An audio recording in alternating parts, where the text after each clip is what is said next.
रिश्तेदार सिस्टर की तरफ से ही है। आपको समझ गया हूं मैं। कर्मवीर, आपकी जन्म पत्रिका के इन योगों को एक बात आपकी जन्म पत्रिका के अंदर क्लियर है कि आपके भाग्योदय को दुनिया की कोई ताकत चैलेंज नहीं कर सकती। हाँ जी गुरुजी, मुझे भी इतना है कि मैं इतना आगे बढ़ूं ना, इतना आगे बढ़ूं। अभी बहुत टेंशन में मैं रहती हूँ। बिल्कुल टेंशन छोड़ दो। टेंशन से आपका काम नहीं संवरना। आप कहोगी कि भैया ने दो बातें मुझे कही थी और वो बहुत बिल्कुल सही निकली, लेकिन एक नेगेटिव बात मैं आपकी कुंडली के मुताबिक जरूर कहूंगा, परमात्मा करे कि वो मेरी बात झूठ निकले। वो ये कि आपकी मैरिड लाइफ में डिस्टर्बेंस का कॉम्बिनेशन है। उसके लिए कुंडली बहुत अच्छे से मिलाकर शादी करनी, क्योंकि आप मांगलिक हैं। कोई पंडित जी, कोई महाराज आपको कुछ भी कहें कि तुम्हारा मंगल कट गया है, सूरज 7 बैठा है, शनि 10 में बैठा है, मंगल का दोष खत्म हो गया है, मेष लगन के लिए 7वें मंगल मंगलिक नहीं होता है, किसी की बात पर भरोसा मत करना। गुरुजी, एक लड़का है, उसके बारे में ठीक रहेगी मेरी शादी? वो भी मंगलिक है। हाँ जी, एक लड़का है, वो भी मंगलिक है। 18 अप्रैल। नहीं, अभी उसकी बात तो नहीं करूंगा क्योंकि कार्यक्रम में समय थोड़ा है, तो मैं बात पूरी ना कर पाऊँ वो मजा नहीं आएगा। गुरुजी, मुझे नौकरी जल्द से हाँ, नौकरी के लिए जो आपके 2-3 उपाय हैं वो आप नोट करो। आपने जीवन सार बनवाई है या नहीं बनवाई अभी? हाँ जी गुरुजी। बनवाई हुई है? नहीं बनवाई। उसको अब देर नहीं लगानी। ये समझो कि आज बात हुई है तो इस हफ्ते में ही आपका जीवन सार का ऑर्डर लिखना चाहिए, क्योंकि आपका कुंडली का निर्माण होना और उसके उपाय होना बड़े जरूरी हैं। आपका राहु ग्रह नीच राशि में है, भाग्य के अंदर। भाग्य के अंदर जिसका राहु नीच पड़ा हो, आप सोच सकते हैं कि किस्मत का संकेत क्यों नहीं बन रहा। मतलब कुंडली इतनी प्यारी लेकर आई है, इतनी शानदार कुंडली है, रिजल्ट नहीं मिल रहे क्योंकि राहु नीच है वहां पर बैठा। सबसे पहले इसकी नीचता को समाप्त करना है। आप 9 संडेज 9 रविवार अपने घर में खिचड़ी बनवाएं, हरी मूंगी साबुत दाल वाली। साबुत दाल वाली जी। वो आपने थोड़ी सी खिचड़ी किसी ऐसी जगह रखनी जहां कौवे आते हैं, चाहे घर की छत पे, चाहे किसी पार्क में, चाहे जहां कहीं 10, 12, 20 वृक्ष हो, जीटी रोड के किनारे जहां आप कौवे देखती हैं, अक्सर कौवे होते हैं, वहां थोड़ी सी आप खिचड़ी रख दें। बाकी खिचड़ी सारी गरीबों में बांट देना। ये 9 संडे आपने उपाय करना है। आचार्य जी, मैं आपसे यहाँ पर जानना चाहूंगी, जिस तरह से कर्मवीर कौर की बात हम यहाँ पर करें, आप उनको बता रहे थे कि आप अपने घर के लिए एक उदाहरण बनेगी। ठीक, उनकी बहन के बारे में यहाँ पर बताया गया। खुद उन्होंने कहा कि बहन की वजह से परिवार में बहुत बदनामी हुई है। ऐसा क्यों होता है कि एक बेटी नाम रोशन कर रही है, दूसरी की वजह से माता पिता को कष्ट हो रहा है? बिल्कुल सही आपने प्रश्न पूछा जी। यही इसी को लेख संजोग कहते हैं, इसी को मुकद्दर कहते हैं। अगर ये मुकद्दर वाली स्थिति कुंडली ना बोलती होती तो हम कैसे जानते कि उनके परिवार में एक ऐसा रिलेटिव है। अर्थात ये सारी की सारी बातें बयान होती हैं आपकी पत्रिका के अंदर। आप किनके यहाँ रिश्तेदार बन के आए हैं, किनके आप परिवार के अंदर पत्नी बन के आई हैं, किनके यहाँ आप पति बनकर आप अपने जीवन में उनसे सुख लेने आए हैं, दुख देने आए हैं, कौन आपके बच्चे पूत हैं, सपूत हैं, कपूत हैं, वो आपकी कुंडली के सारे खाने जो हैं और उनकी वर्ग कुंडलियां जो है पूरी तौर पर ये सारी बातें दर्शा रही होती हैं। और अगर इस दर्शा रही बातों को संकेतों के रूप में पहले समझ लिया जाए, उसके आधार पर आपको उपाय कर लिए जाए, तो निश्चित तौर पर आपके दुखों की स्थिति में कमी जरूर आ जाती है। और ये होता क्यों है?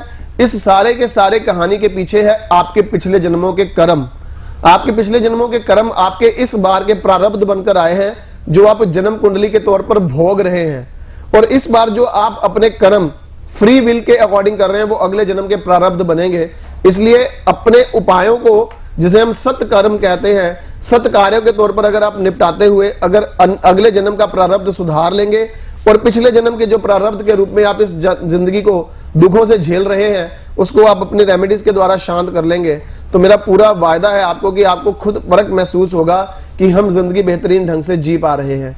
सुख की स्थितियां आप लोगों के साथ चले, यही इस कार्यक्रम का उद्देश्य है। आप लोग फोन जरूर करें, ये मत सोचे कि हमारी कॉल पता नहीं जुड़ेगी या नहीं जुड़ेगी। अगर भगवती ने आपके ऊपर आशीर्वाद देना हुआ, आपका फोन जरूर जुड़ेगा। 12 से 1 बजे हम निःशुल्क कॉलिंग में भी रहते हैं आपके साथ, आप उसमें भी फोन जोड़ सकते हैं। अगर आप व्यक्तिगत मिलना चाहते हैं तो उसके लिए 4 दिन मैं आपको लुधियाना में अवेलेबल मिलता हूं और 2 दिन आपको नोएडा दिल्ली में मिलता हूं। मंगलवार और बुधवार आप दिल्ली, NCR, नोएडा मुझे मिल सकते हैं। तो आप लोगों के लिए ये सारी सेवाएं इसलिए हैं कि आप लोगों के जिंदगी के चंद लम्हों को अगर मैं खुशगवार बना सकूं तो ये मेरा अहोभाग्य है। मेरी तरफ से आप लोगों के लिए शुभकामनाएं। चलिए, शुभकामनाएं यहाँ पर मिल गई हैं आचार्य जी की तरफ से, और हम तो यहाँ पर यही कहना चाहेंगे कि कोशिश करने वालों की कभी हार नहीं होती है। आप बिल्कुल परेशान ना हो अगर आपका फोन नहीं लगा है, एक बार नहीं लगा, 2 बार नहीं लगा, 3 बार नहीं लगा, लेकिन कोशिश करते रहिए, फोन जरूर लगेगा। और फोन जब लगेगा, आचार्य जी से आपकी बात होगी तो आपके बिगड़े हुए काम जल्द से जल्द बन जाएंगे। आचार्य जी, आप आए, इतनी अच्छी जानकारी दी, इसके लिए आपका बहुत शुक्रिया। जय माता। जय माता दी। खुशखबरी, अगर आप दिल्ली एनसीआर या उसके आसपास के क्षेत्र में रहते हैं तो आप प्रत्येक सप्ताह में मंगलवार और बुधवार को अपने गुरुजी आचार्य रमित मलिक जी से व्यक्तिगत तौर पर मिलकर अपनी समस्याओं का समाधान प्राप्त कर सकते हैं।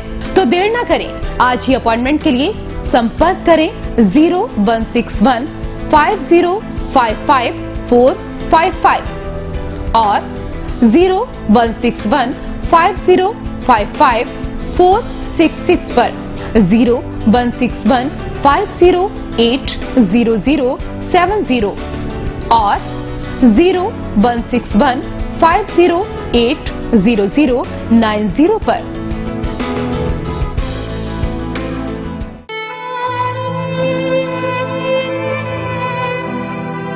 आप आचार्य रमित मलिक जी से प्रतिदिन दोपहर 12 बजे से 1 बजे के बीच निशुल्क परामर्श प्राप्त कर सकते हैं, जहां आप गुरुजी से लाइव बात करके अपनी कुंडली के संकेतों के आधार पर समस्याओं का समाधान प्राप्त कर सकते हैं और फिर अपनी जीवनसार अमृत कुंडली फल बनवा सकते हैं। संपर्क करें 0161 5055 455 5055 466 और 0161 508 0070 508 0090।